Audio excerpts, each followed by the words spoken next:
नमस्कार। मैं वीके शास्त्री अपने चैनल के माध्यम से आप सभी दर्शकों का बहुत बहुत स्वागत करता हूं।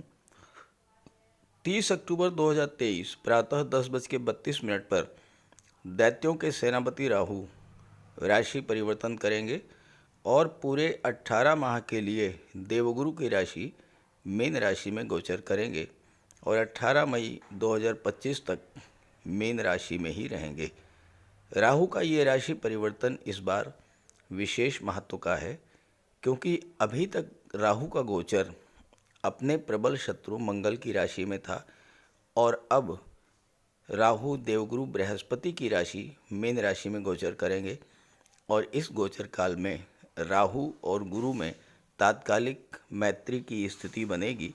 इसलिए ये गोचर आपके लिए विशेष फल देने वाला होगा। इस गोचर में 3 महत्वपूर्ण घटनाएं घटित होंगी। पहली बात, देवगुरु बृहस्पति राहु के अशुभ प्रभाव से मुक्त हो जाएंगे, चांडाल दोष समाप्त हो जाएगा। दूसरा, राहु भी शनि की तीसरी दृष्टि के प्रभाव से मुक्त होंगे। शनि के प्रभाव से राहु के शुभ फलों में जो कमी आई थी वो दूर होगी और राहु शुभ फल प्रदान करेंगे। और तीसरा, राहु और गुरु की तात्कालिक मैत्री का लाभ आपको मिलेगा। 30 अक्टूबर 2023 से 18 मई 2025 के बीच राहु 30 अक्टूबर से 8 जुलाई तक बुध के नक्षत्र रेवती नक्षत्र में गोचर करेंगे। पूरे 9 माह तक राहु का गोचर रेवती नक्षत्र में होगा और रेवती नक्षत्र बुध का नक्षत्र है, जो कि राहु के मित्र हैं। 8 जुलाई से 16 मार्च तक राहु का गोचर उत्तरा भाद्रपद नक्षत्र में होगा और ये शनि का नक्षत्र है और शनि भी राहु के मित्र हैं।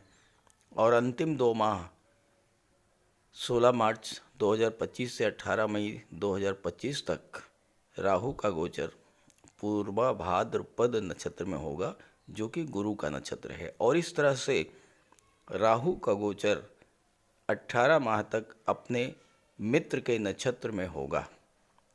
तो बात करेंगे वृश्चिक राशि के जातकों पर राहु के राशि परिवर्तन का क्या प्रभाव पड़ेगा। लेकिन उससे पहले हम ये समझेंगे कि राहु क्या है, राहु कैसे कार्य करते हैं और राहु का प्रभाव क्या होता है। ये विश्लेषण आपकी चंद्र राशि के आधार पर किया जा रहा है और वीडियो के अंत में मैं आपको राहु के उपाय भी बताऊंगा। राहु को ज्योतिष शास्त्र में दैत्यों के सेनापति की संज्ञा दी गई है और हमारे जीवन की 60 to 70% समस्याओं का कारण राहु ही होते हैं। लेकिन आज के समय में राहु ही हमें वो सब कुछ दे सकते हैं जो हम पाना चाहते हैं, क्योंकि कलयुग के किंग हैं राहु। राहु एक ऐसा ग्रह है जो अचानक से विपरीत दिशा से एक्टिवेट होकर कार्य करने लगता है। आपका कोई काम काफ़ी दिनों से नहीं हो पा रहा था, अचानक से राहु की अंतर्दशा या प्रत्यंतर दशा शुरू हुई, आपका वो काम एकदम से पूरा हो गया। राहु के भीतर अतीन्द्रिय शक्ति है और उसमें हर तरह के षड्यंत्र को समझने की क्षमता है, उससे निपटने की भी क्षमता है राहु में। राहु विदेश के भी कारक हैं और इसलिए जिनकी कुंडली में राहु अच्छा होता है वो विदेश जाते हैं, विदेश में बहुत अच्छा धन अर्जित करते हैं। आज की डेट में राहु केतु शनि और मंगल, जिन्हें पाप ग्रह की संज्ञा दी गई है, वही हमें जीवन में ऊपर उठाते हैं, धन वैभव देते हैं, मान सम्मान देते हैं और हर तरह का सुख भी देते हैं। इसलिए जब भी मनुष्य के जीवन में राहु की महादशा या अंतर्दशा शुरू हो, उस समय व्यक्ति को विशेष सावधानी बरतनी चाहिए। राहु का निरंतर उपाय करते रहना चाहिए ताकि राहु के शुभ फल प्राप्त हो सके। लेकिन यही राहु अगर कुंडली में अशुभ हुए तो तरह तरह के कष्ट देते हैं, बनते बनते काम बिगड़ जाते हैं, तो कैसे पहचाने कि कुंडली में राहु हमें अशुभ फल प्रदान कर रहे हैं? क्योंकि हर व्यक्ति तो ज्योतिष का ज्ञाता होता नहीं है, तो कैसे पता लगेगा कि राहु हमारी कुंडली में हमें अशुभ फल दे रहे हैं? देखिए, कुछ लक्षण मैं आपको बता रहा हूं। अगर राहु खराब हो तो सबसे पहले तो हमारी मानसिकता को खराब कर देते हैं। मन में लगातार नेगेटिव फीलिंग्स आती हैं। एक अनजाना सा भय हमेशा बना रहता है। राहु हमारी सोच को नेगेटिव कर देते हैं। हमें ये लगता है कि हम जीवन में कुछ कर ही नहीं सकते। मन में भ्रम की स्थिति पैदा होती है और हम रस्सी को भी सांप समझकर उससे डरते रहते हैं। अगर आपके साथ लगातार चीटिंग हो रही हो, लगातार धोखा मिल रहा हो, सरकार से जुड़े कार्यों में लगातार असफलता मिल रही हो, किसी भी काम में मन न लग रहा हो, अचानक से अशुभ घटनाएं आपके जीवन में घटित होने लगें, तो आप ये समझ जाइए कि राहु आपके जीवन में खराब फल दे रहे हैं और तुरंत राहु का उपाय कीजिए। इसके अलावा राहु खराब हो तो घर में कबाड़ जमा होने लगता है, खास करके इलेक्ट्रिक आइटम्स का कबाड़। राहु पारिवारिक जीवन को खराब कर देते हैं, पति पत्नी के संबंध खराब कर देते हैं, आपस में भ्रम और गलतफहमी की स्थिति भी बना देते हैं। राहु शुभ कब होता है, अब ये भी समझ लें।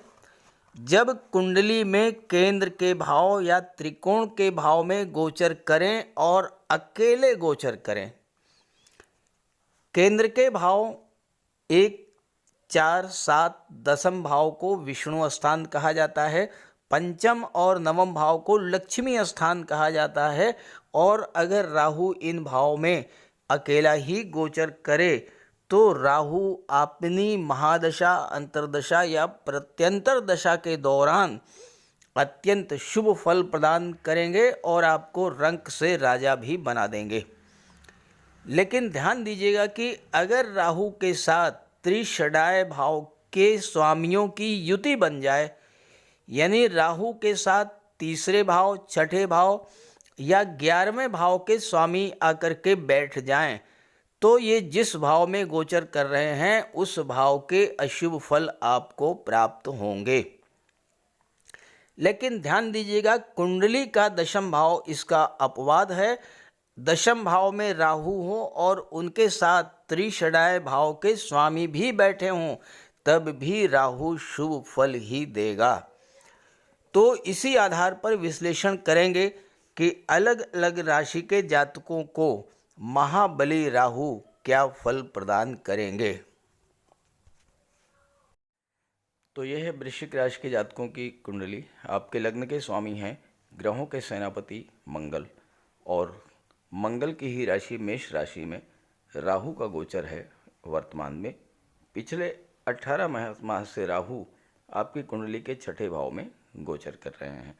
हालांकि राहु छठे भाव में अच्छा फल देते हैं, लेकिन गुरु राहु की युति अप्रैल 2023 से बनने के कारण पिछले 6-7 माह से आप लगातार चांडाल दोष से पीड़ा प्राप्त कर रहे हैं। 30 अक्टूबर को राहु राशि परिवर्तन करेंगे और कुंडली के पंचम भाव में गोचर कर जाएंगे। अब यहाँ पर राहु के गोचर करते ही 3 घटनाएं घटित होंगी जो आपके लिए बहुत ही महत्वपूर्ण हैं। पहली घटना घटित होगी, देवगुरु बृहस्पति चांडाल दोष से मुक्त हो जाएंगे, और जब गुरु चांडाल दोष से मुक्त हो जाएंगे तो पूरा फल प्रदान करने की स्थिति में होंगे। दूसरी घटना ये होगी कि अभी तक शनि की दृष्टि राहु पर पड़ रही है, तीसरी दृष्टि, और शनि की दृष्टि राहु पर पड़ने के कारण राहु अपना शुभ फल नहीं दे पा रहे थे। अब राहु यहाँ से हटेंगे और पंचम में आ जाएंगे तो शनि की दृष्टि का प्रभाव भी समाप्त हो जाएगा। और तीसरी बात यह है कि राहु और गुरु में तात्कालिक मैत्री का संबंध है, तो राहु और गुरु दोनों ही अच्छा रिजल्ट आपको प्रदान करेंगे। ये तो होगी 30 अक्टूबर के बाद की स्थिति। पिछले 18 माह से छठे भाव में गोचर करते हुए राहु आपकी कुंडली के दशम भाव पर दृष्टि डाल रहे थे। छठा भाव आपका कैरियर होता है और दशम भाव छठा भाव नौकरी का होता है और दशम भाव जो है ये आपका कैरियर होता है। राहु के कारण आप नौकरी के लिए एफर्ट कर रहे थे, प्रयास कर रहे थे, लेकिन आपको सफलता नहीं मिल पा रही थी। और ये भी हो सकता है क्योंकि शनि की दृष्टि पड़ रही है, आपको नौकरी मिल भी गई हो, लेकिन कोई लिटिगेशन, कोई कोर्ट केस होने के कारण आपको नियुक्ति पत्र नहीं मिल पाया था। कार्यक्षेत्र में भी उठापटक और समस्याएं देखने को मिली होंगी। चूँकि मंगल की राशि में गोचर कर रहे थे तो आपका क्रोध ही आपके लिए समस्या बना होगा और जल्दबाजी में कोई ऐसा निर्णय आपने ले लिया होगा जिससे आपको बहुत बड़ा नुकसान भी हुआ होगा। छठा भाव रोगों का होता है और 12वां भाव जो है अस्पताल का होता है। रोग और अस्पताल का संबंध बन रहा था, चांडाल दोष बन रहा था, तो स्वास्थ्य संबंधी समस्याओं से भी आप परेशान हुए होंगे, अस्पताल के चक्कर लगाने पड़े होंगे। मंगल की राशि में गोचर कर रहे थे, बेला वजह का कोई लड़ाई झगड़ा हुआ होगा, उससे आपको कोर्ट कचहरी का चक्कर भी हो सकता है लगाना पड़ा हो। और राहु की दृष्टि कुंडली के धन भाव पर पड़ी तो धन संबंधी समस्याओं ने आपको परेशान किया होगा। परिवार में कलह की स्थिति बनी होगी, वाणी भी आपकी उग्र हो गई होगी, वाणी में कटुता रही होगी और इसके कारण जो है आपके कार्य प्रभावित हुए होंगे। कार्यस्थल पर भी, परिवार में भी अशांति का माहौल बना होगा। ये सब चीज़ें आपके साथ हुई होंगी पिछले 18 माह से। हालांकि ऐसा नहीं है कि सबके साथ ऐसा ही हुआ हो। कुछ लोगों को राहु के इस गोचर काल में नौकरी भी मिली होगी, विदेश भी गए होंगे, कार्य क्षेत्र में भी पद प्रतिष्ठा प्रमोशन का लाभ भी मिला होगा, धन भी मिला होगा, जिनकी कुंडली में राहु अच्छे रहे होंगे। लेकिन कितना भी अच्छे रहे हों, लेकिन चांडाल दोष बनने के बाद जो है समस्याएं तो आई होंगी और अब इन समस्याओं से आपको मुक्ति मिलने जा रही है। तो आइए बात करते हैं कि राहु जब राशि परिवर्तन करके पंचम भाव में गोचर करेंगे तो आपको क्या क्या फल प्रदान करेंगे। राहु का गोचर कुंडली के सबसे शुभ भाव में और सबसे शुभ राशि में होगा और यहाँ पर गोचर करते हुए राहु पंचम दृष्टि से नवम भाव को देखेंगे, सप्तम दृष्टि से एकादश भाव को देखेंगे और नवम दृष्टि से आपकी कुंडली के लग्न भाव को देखेंगे। तो आप ये समझिए कि राहु 30 अक्टूबर से 8 जुलाई 2024 तक पूरे 9 माह तक आपको भाग्य का लाभ देने के लिए, धन का लाभ देने के लिए, स्वास्थ्य का लाभ देने के लिए, संतान और शिक्षा का लाभ देने के लिए आपकी कुंडली के पंचम भाव में गोचर कर रहे हैं। देखिए, राहु इस समय गुरु के नक्षत्र में हैं और गुरु की राशि में हैं और बुध के नक्षत्र में हैं। बुध बुद्धि के कारक हैं, गुरु धर्म और सत्कर्म के कारक हैं, ज्ञान के कारक हैं और बुध और गुरु दोनों ही अत्यंत शुभ ग्रह हैं। तो दो शुभ ग्रहों की राशि और नक्षत्र में गोचर करने के कारण राहु के अंदर भी शुभता आएगी। अब अभी तक आपने एफर्ट्स तो बहुत किया था लेकिन सफलता नहीं मिल पाई। शनि की दृष्टि राहु पर पड़ने के कारण शनि ने चीज़ों को डिले किया होगा। हो सकता है आपका एग्ज़ाम हो गया हो, रिज़ल्ट में देरी हुई हो सकता है आपका सिलेक्शन हो गया हो लेकिन किसी कानूनी अड़चन के कारण नियुक्ति पत्र में देरी हुई हो। तो इन सब चीज़ों का अब आपको लाभ मिलेगा, आपका रिज़ल्ट भी आ जाएगा, आपको नियुक्ति पत्र भी मिलेगा और आपको नौकरी भी मिलेगी। नौकरी व्यापार में जो लगातार समस्याएं आपके जीवन में आ रही थीं वो समाप्त होंगी। आपका अगर प्रमोशन ड्यू था तो वो भी आपको मिलेगा। पंचम भाव शिक्षा का होता है, छात्रों के लिए ये समय बहुत अच्छा होगा। देखिए, राहु जिस भाव में गोचर करते हैं उस भाव का विस्तार करते हैं। राहु डीप अटैचमेंट के कारक होते हैं, तो पंचम भाव की चीज़ों से आपका लगाव बढ़ेगा। नवम भाव की चीज़ों से, 11वें भाव की चीज़ों से और लग्न भाव की चीज़ों से आपका लगाव बहुत ज़्यादा बढ़ जाएगा। तो यहाँ पर आपका मन पढ़ाई में लगेगा। उच्च शिक्षा के लिए अगर विदेश जाना चाहते थे तो राहु विदेश के कारक होते हैं, आप विदेश जाकर के उच्च शिक्षा ग्रहण कर पाएंगे। और चूंकि विदेश भाव के स्वामी शुक्र हैं जो कि राहु के मित्र हैं, तो ऐसे में आपके विदेश जाने का बहुत अच्छा योग बनेगा। किसी अच्छे इंस्टीट्यूट में आपका एडमिशन भी हो सकता है। शिक्षा से, संतान से, लव रिलेशन से आपका लगाव बहुत ज़्यादा बढ़ेगा और आप अपनी संतान के लिए भी कुछ कर पाएंगे। आप शिक्षा से लाभ ले पाएंगे। पंचम भाव लव रिलेशंस का होता है। यहाँ पर अपने पार्टनर के प्रति तीव्र आकर्षण महसूस करेंगे आप, और ये आकर्षण जुनून की हद तक जाएगा, क्योंकि राहु क्या है, राहु सिर्फ पाना चाहते हैं, सिर्फ पाना जानते हैं। कैसे, किस तरीके से, इससे राहु को कोई मतलब नहीं है। क्योंकि गुरु के और बुध के प्रभाव में रहेंगे तो राहु आपके जो रिलेशंस हैं उसको मैरिज में कन्वर्ट कर देंगे। हालांकि राहु अनऑर्थोडॉक्सी को शो करते हैं, गैर परंपरागत तरीके से कुछ हट करके आपका विवाह होगा। पंचम भाव क्रिएटिविटी का होता है। आपने टेक्निकल फील्ड में, इंजीनियरिंग के फील्ड में, मेडिसिन के क्षेत्र में कुछ नया किया था, लेकिन उसको पहचान नहीं मिल पा रही थी। अब आपको अपनी क्रिएटिविटी का लाभ मिलेगा, आपके कार्यों को नई पहचान मिलेगी। रिसर्च के क्षेत्र में कुछ नया किया था, उसका आपको लाभ मिलेगा। संतान प्राप्ति के मार्ग में बाधाएं आ रही थीं, संतान सुख की प्राप्ति होगी। पंचम भाव लॉटरी और शेयर से लाभ को शो करता है। बुध शेयर के कारक होते हैं, राहु भी शेयर के कारक होते हैं, तो इस गोचर काल में आपको लॉटरी से, शेयर से भी लाभ की प्राप्ति होगी। लेकिन ध्यान रहे कि किसी भी शेयर में निवेश करने से पहले किसी एक्सपर्ट की राय आप ज़रूर लीजिएगा और अपनी कुंडली को भी ज़रूर चेक कीजिएगा कि क्या आपकी कुंडली में ग्रहों की स्थिति ऐसी है जो कि आपको शेयर से लाभ मिले, तभी आप निवेश कीजिएगा।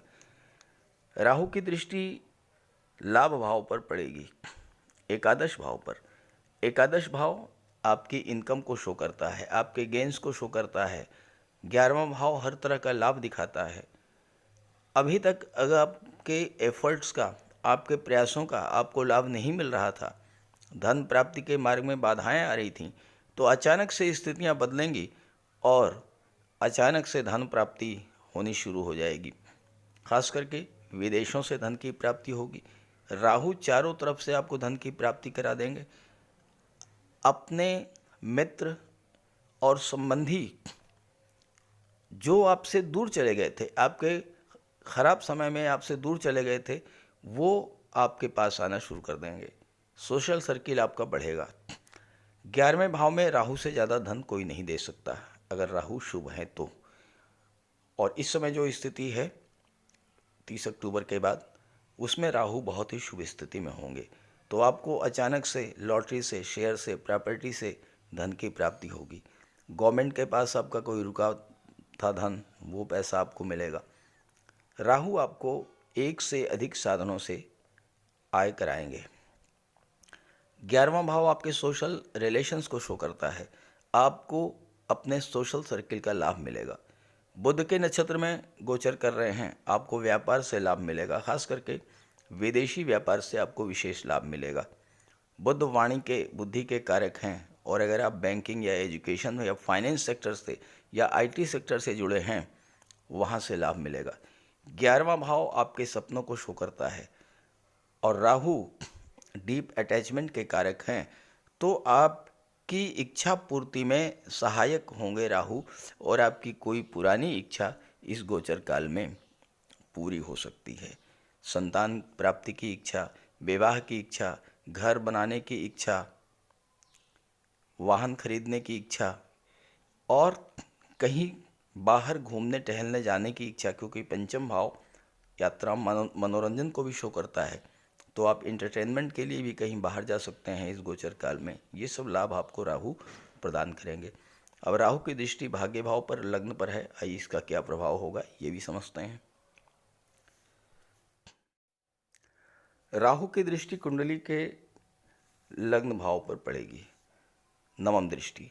अब लग्न भाव क्या होता है? आपका व्यक्तित्व होता है, आप स्वयं हैं लग्न भाव, और राहु की दृष्टि नवम भाव पर पड़ेगी तो भाग्य का संबंध सीधे आपसे बन गया, यानी राहु प्रबल भाग्योन्नति कराएंगे। अचानक से आपके जो काम बिगड़े हुए थे, जो काम अधूरे रह गए थे, वो काम बनना शुरू हो जाएंगे।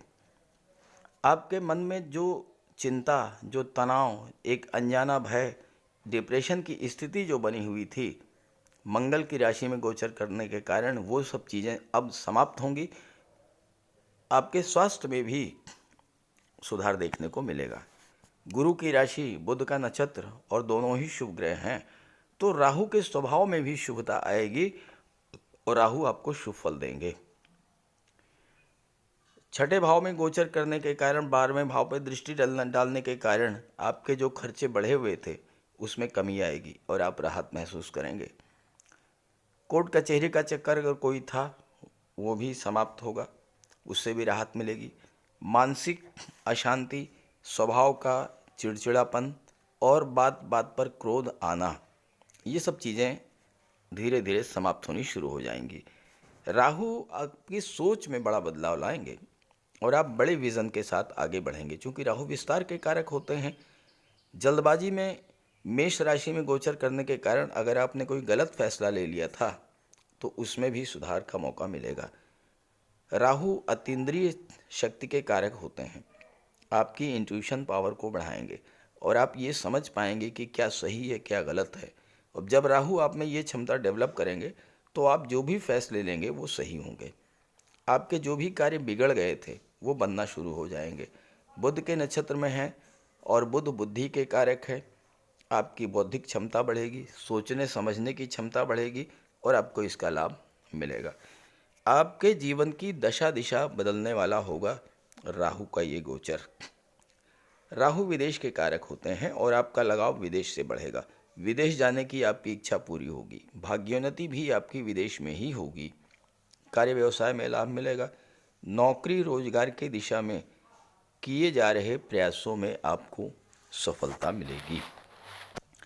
राहु की पंचम दृष्टि भाग्य भाव पर पड़ेगी तो अचानक से भाग्य का साथ तो आपको मिलेगा, लेकिन नवम भाव क्या है? धर्म कर्म का भी होता है, अध्यात्म का होता है, और राहु धर्म कर्म में रुचि नहीं रखते हैं। लेकिन आप अगर नवम भाव को मजबूत करना चाहते हैं, भाग्य का पूरा पूरा लाभ लेना चाहते हैं, तो आपको धर्म अध्यात्म से जुड़ना ही पड़ेगा। राहु को कंट्रोल करने के लिए आपको तीर्थ यात्राएं करनी होंगी, क्योंकि नवम भाव तीर्थ यात्राओं को शो करता है। और अगर आप इस गोचर काल में तीर्थ यात्रा पर जाते हैं, धार्मिक यात्रा पर जाते हैं, तो राहु कितना भी खराब हो वो कंट्रोल में रहेंगे। और अगर आपकी जन्म कुंडली में राहु किसी तरह से खराब हो रहे हैं, राहु का अशुभ फल आपको मिल रहा है, जैसा मैंने शुरू में बताया, आप एक बार कम से कम गंगा स्नान करके देखिएगा। गंगा स्नान राहु की बेस्ट रेमेडी है। घर में पूजा पाठ कराते रहें। राहु विदेश के कारक हैं तो उच्च शिक्षा के लिए आप विदेश जा सकते हैं। राहु आपकी एम्बिशंस को बढ़ाएंगे, महत्वाकांक्षाओं को बढ़ाएंगे। नवम भाव पिता और गुरु को शो करता है। हो सकता है अपनी एम्बिशंस को लेकर के पिता और गुरु से कोई विवाद की स्थिति बने, तो आप ध्यान रखिए, आपको अपने पिता अपने गुरु की बात माननी है, क्योंकि राहु जो हैं ये गुरु के नियंत्रण में रहते हैं, देवगुरु बृहस्पति के नियंत्रण में रहते हैं। और गुरु को स्ट्रांग करना है तो आप अपने गुरु के पास, अपने शिक्षक के पास, अपने टीचर के पास बैठिए, उनसे कुछ ज्ञान प्राप्त कीजिए। अगर आपकी जन्म कुंडली में राहु नवम भाव में शुभ स्थिति में है या राहु की दृष्टि नवम पर है, अचानक से भाग्य का सपोर्ट मिलना शुरू हो जाएगा। भाग्य का साथ मिलने से आपके सभी रुके हुए काम बनने लगेंगे, धन की प्राप्ति होगी, आपकी महत्वाकांक्षा पूरी होगी, आपके सपने पूरे होंगे और भाग्य के सपोर्ट से आप वो सब कुछ प्राप्त करेंगे जो आप पाना चाहते थे। ध्यान रखें कि राहु ससुराल पक्ष के भी कारक होते हैं, तो इस गोचर काल में ससुराल पक्ष से संबंध आपको बहुत अच्छे बना करके रखना है। तो इस तरह से राहु का राशि परिवर्तन वृश्चिक राशि के लिए विशेष फल दे लेकर के आ रहा है, इसका लाभ उठाएं। लेकिन ध्यान रखें, अगर आपकी जन्म कुंडली में राहु खराब हैं या राहु अशुभ फल दे रहे हैं, अब ये कैसे जानेंगे, इसके बारे में मैंने शुरू में आपको बताया है। या आपके जीवन में राहु की महादशा, अंतर्दशा या प्रत्यंतर दशा गतिमान है, आप राहु का उपाय जरूर कीजिएगा। तो बात करते हैं उपायों पर। जीवन में परेशानियां बढ़ रही हों, संघर्ष बढ़ रहा हो, अचानक से आपके जीवन में नकारात्मक घटनाएं घटना शुरू हो जाएं, अचानक से आपको धन हानि शुरू हो जाए, परिवार में कलह शुरू हो जाए, बीमारियों से, रोगों से आप परेशान होना शुरू कर दें, तो आप ये समझ लीजिए कि राहु खराब फल दे रहे हैं। तो राहु के लिए कुछ सामान्य से बहुत सामान्य उपाय हैं, लेकिन बहुत प्रभावी उपाय मैं आपको बताने जा रहा हूँ। देखिए, देवाधिदेव भगवान भोले शंकर ये शनि पर भी नियंत्रण रखते हैं और राहु पर भी नियंत्रण रखते हैं। और अगर आप भगवान भोले शंकर की आराधना करते हैं तो शनि भी नियंत्रित रहेंगे और राहु भी कंट्रोल में रहेंगे। तो राहु के लिए आप सोमवार और शनिवार के दिन जल में काला तिल मिला करके शिवलिंग पर अर्पित कीजिए, भगवान भोले शंकर की आराधना कीजिए। राहु के नेगेटिव फल मिलना बंद हो जाएंगे। इसके अलावा दुर्गा सप्तशती में कहा गया है, छाया रूपेण संस्थिता या देवी सर्वभूतेषु छाया रूपेण संस्थिता। तो माता दुर्गा जो हैं वो छाया का रूप हैं और राहु भी छाया हैं, शनि की छाया। तो माता दुर्गा की आराधना करने से, दुर्गा चालीसा का पाठ करने से भी राहु शांत होते हैं। और इसके बाद स्नान करने के बाद प्रतिदिन 108 बार राहु का बीज मंत्र ओम रांग राहवे नमः, ओम रांग राहवे नमः 108 बार जप करने से राहु के अशुभ प्रभाव में कमी आती है। स्नान करने के जल में कुश डालकर स्नान करने से भी राहु नियंत्रित होते हैं। और शनिवार के दिन सुबह पीपल के वृक्ष में जल चढ़ाने से और शाम को घी का दीपक जलाने से भी राहु नियंत्रित होते हैं। और इसके अलावा पक्षियों को बाजरा डालने से भी राहु पर नियंत्रण पाया जा सकता है। और इसके अलावा अगर आपको राहु विशेष कष्ट दे रहे हों तो शनिवार के दिन एक नारियल, 11 बादाम एक काले वस्त्र में लपेट करके अपने सिर के चारों तरफ 7 बार उतार करके जल में प्रवाहित कीजिए। राहु को देवगुरु बृहस्पति कंट्रोल करते हैं। तो राहु को कंट्रोल करने के लिए देवगुरु को बलवान कीजिए। और देवगुरु तो गुरु हैं, शिक्षक हैं। अपने गुरु की, अपने पिता की, वृद्ध जनों की सम्मान कीजिए, उनका आशीर्वाद प्राप्त करते रहिए। गुरु को बल मिलेगा, राहु पर नियंत्रण होगा। और इसके अलावा राहु ससुराल पक्ष के कारक होते हैं। तो अगर राहु खराब हैं तो भूल करके भी ससुराल पक्ष से संबंध खराब मत कीजिएगा। तो ये छोटे छोटे उपाय हैं। और इसके अलावा गोमेद भी धारण किया जा सकता है, लेकिन किसी योग्य ज्योतिषी की सलाह लेकर।